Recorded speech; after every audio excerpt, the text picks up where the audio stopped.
I am Yusuf Grillo. I'm an artist. I'm now retired. I used to teach mainly at the Yaba College of Technology.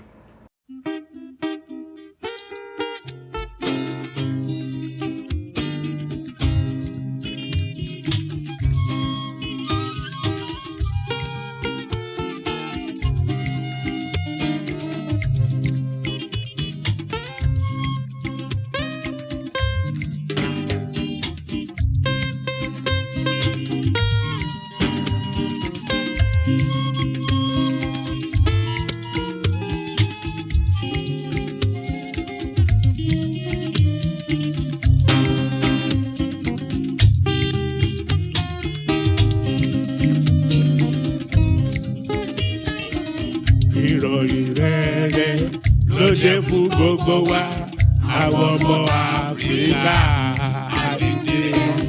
Ìròyìn rere ló jẹ́ fún gbogbo wa àwọn ọmọ Áfíríkà àdìde.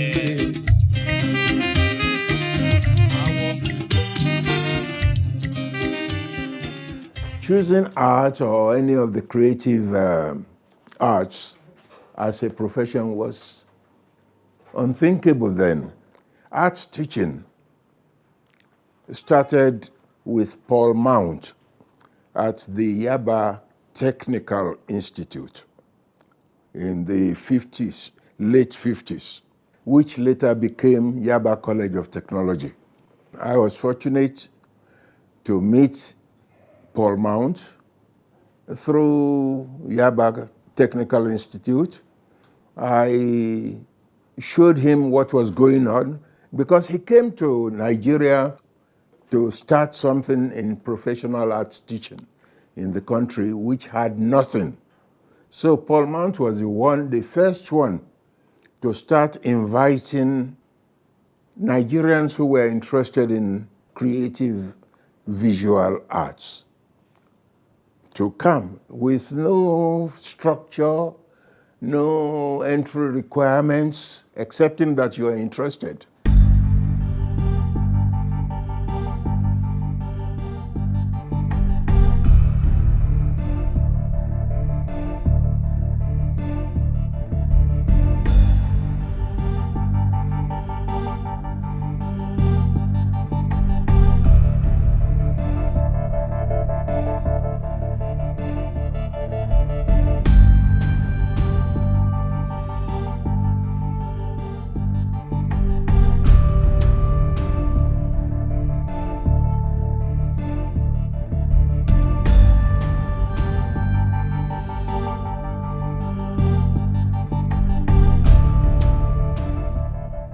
After Paul Mount started the experiment in Yaba, then Zaria came in.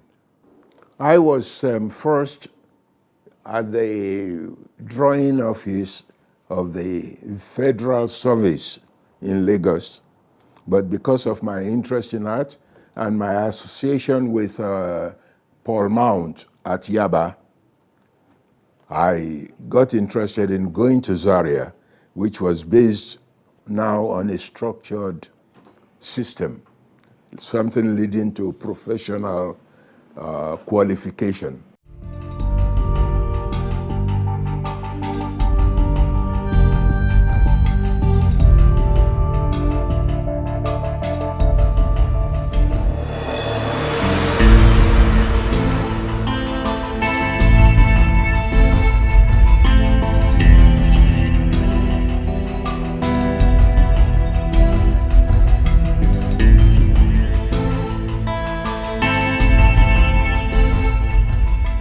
We were students under British teachers teaching strict academic subjects. We talking of 1959 going to 60. And at that time in Nigeria, the struggle for independence was at the hottest. And it's inevitable. Some of us had this showing in our work. That was the time this art historian, Kojo Fosu, styled us Zaria rebels.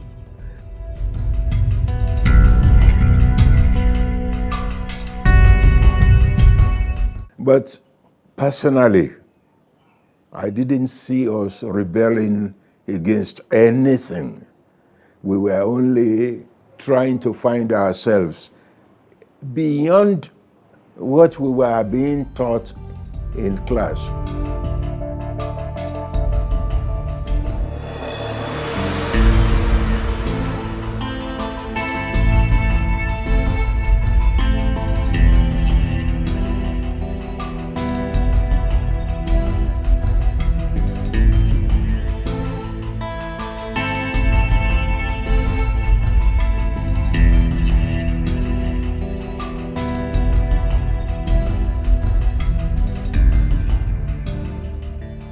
Most of us who were in Zaria came out to influence what happened in the education scene in Nigeria.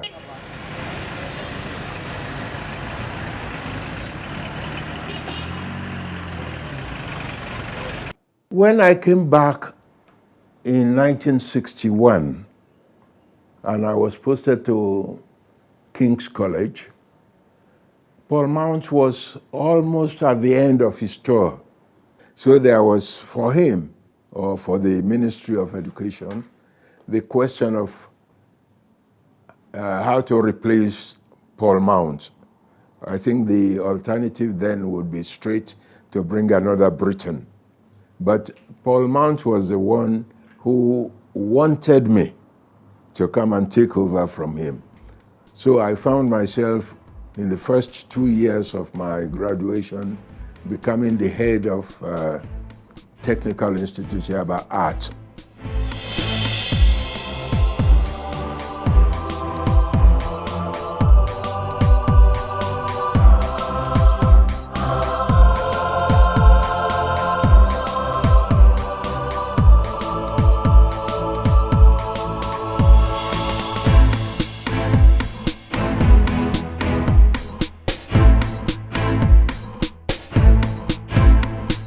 After 1961, many of us who came out of Zaria fell happily into the receiving hands of architects, British mainly. They were very interested in artists and incorporating art into their architecture.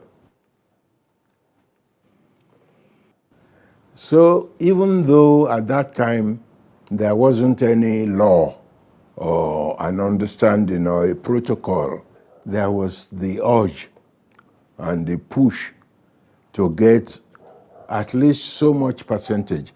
I think it's between 1 and 10% of the cost of building dedicated to artistic embellishment of the architecture.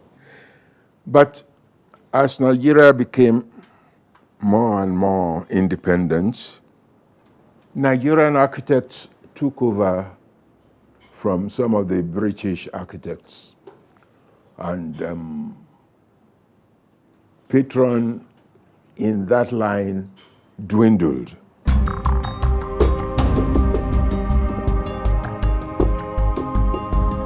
The things which are easily available in Europe are not like that here. Stained glass, for instance. But through the encouragement of architects, they were able to get some money from their projects to allow me experiment with alternatives.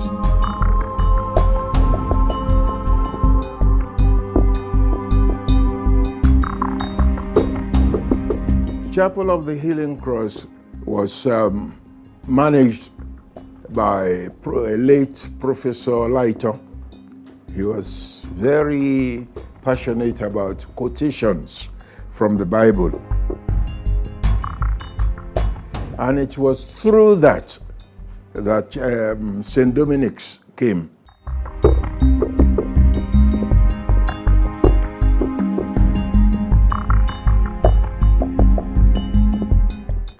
St. Dominic's was pastored by Father Tom McDermott, a young American who went to the Chapel of the Healing Cross and asked Professor Lighton for the name of the Italian who did the stained glass in his church. And Professor Lighton laughed and said, "My dear father, the man who did the stained glass here is not an Italian to start with, and more than that, he is not even a Christian. His name is Yusuf Grillo."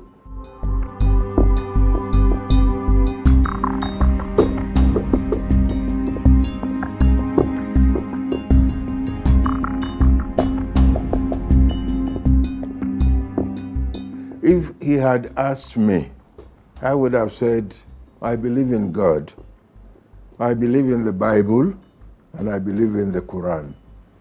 And that is it.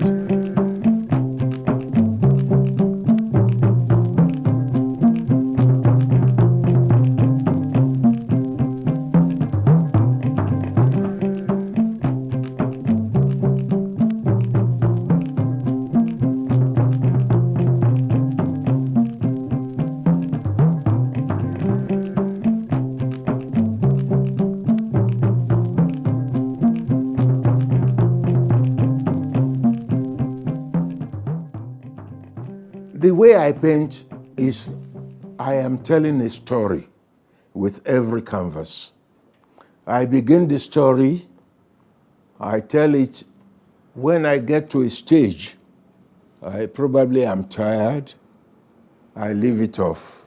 Sometimes I forget about it until much later when I come back and see what I've done about that story, and the painting is resurrected.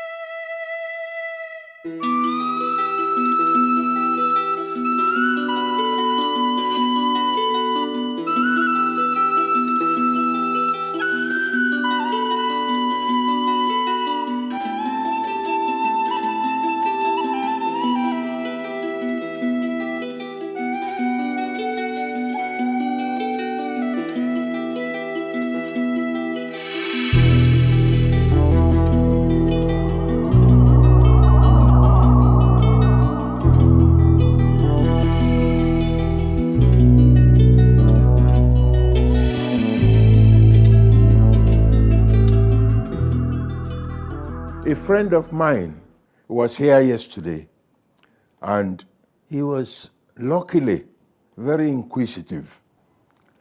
So he wanted to see what was in the pile behind me. So he dug this painting out. I didn't even know it was there. I started it years ago. So you find that on some of my paintings, when I have to exhibit it and I'm forced to sign it and put the dates on it, I put dates like from 1987 when I left Yaba to last year, 2014 or 2013. And people will say, how can a painting go on for that long? But you can see the reason.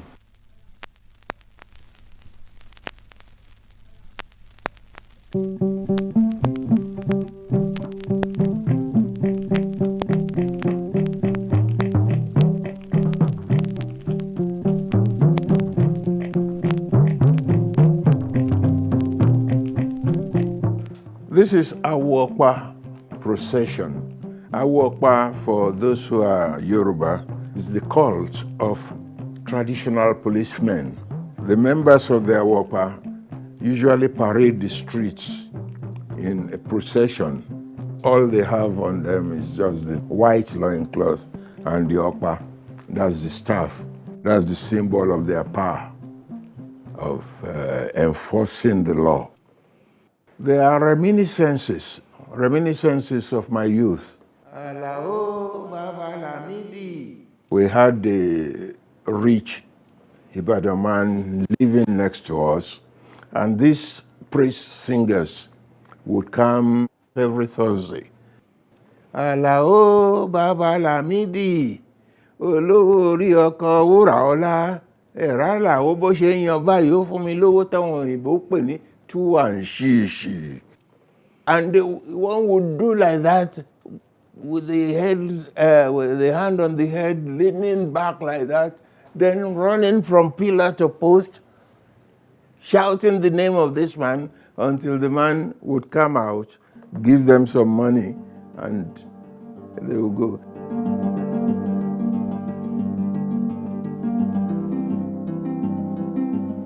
The inspiration for this was during the Civil War. In this particular case, there is a carpenter who has a bicycle who had to take his wife and child away from danger. It was adopted for the UNICEF greeting card, and recently the original was sold at Burnham in London.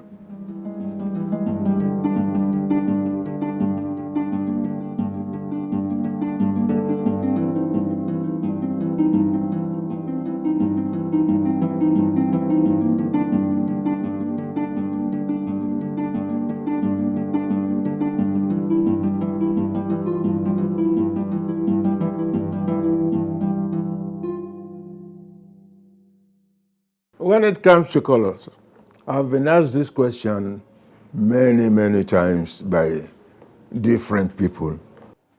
It's a question which I found to be difficult to explain to people. So, to keep people happy, at times I've said, oh, blue was the only color I had available. I got a present of lots and lots of blue tubes.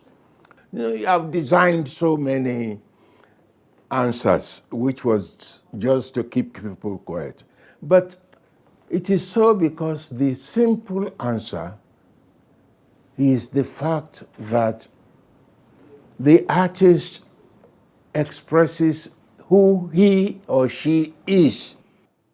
So the fact that more of my subject excites me to use blue and purple and so on is just because I am who I am. C'est fini.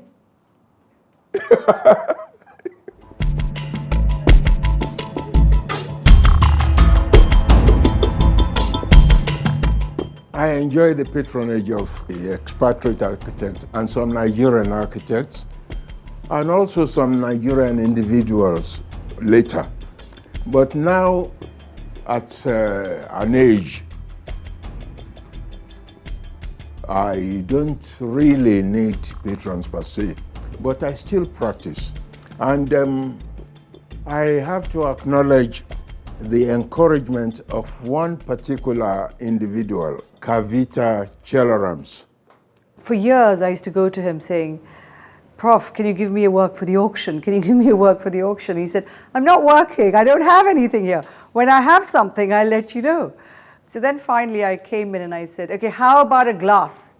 Can't you do a glass for me? And he thought about it and he said, what do you mean? And I said, well, you know, a glass work of a painting that you've done. She was the one who opened my eyes to the fact that many of my paintings could be designs for stained glass, not just for churches, but even for our own building. And then he thought about it and he started working. And one fine day he calls me up and he says, I want you to come back to the studio. And so I go back and I see a glass work. And he said, you inspired me and that is what I'm doing at the moment. And it keeps growing. I keep finding that doing work in glass from my painting open my eyes back to the painting. So both the glass and the painting have been complementing each other since then, and it's so exciting.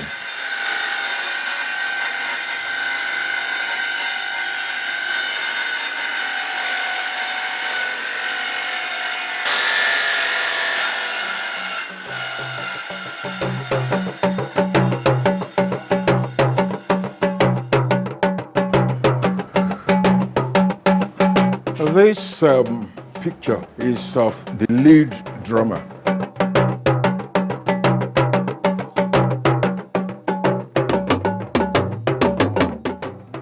Always fascinated about how the lead drummer gets messages out of the drum. You can almost hear what the drums say in Yoruba.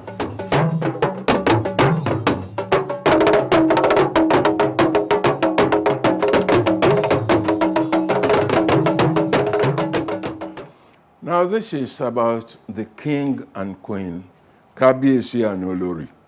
The intention in this painting is to show that the queen is the one directing the king. You can see the head of the king is bowed, and the headgear of the queen is almost giving him cover, as if his security depends on her. And not only that, look at the shawl of the king around the neck of the king. But it comes down here, and it goes under the armpit of the queen, and it's held tight by the queen there, as if the queen is leading the king like a goat with the rope around his neck.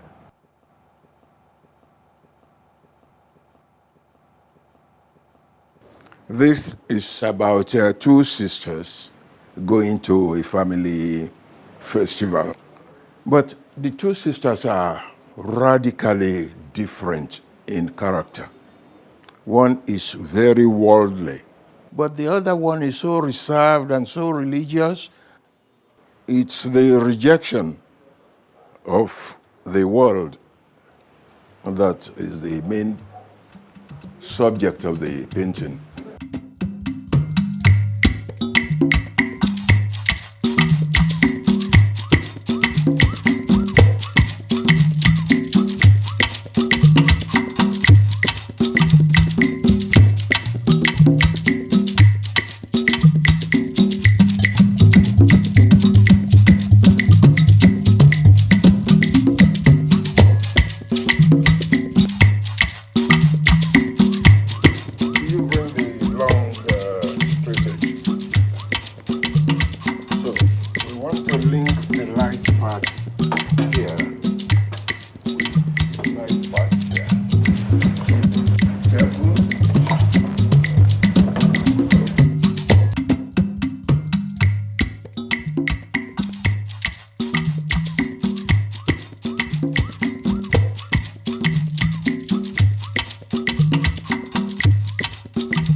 I'm 80 now, Baba, and this excitement of painting to glass, glass to painting, and so on, started in less than 5 years ago. And I'm enjoying it. It's so exciting that I can see no end to it.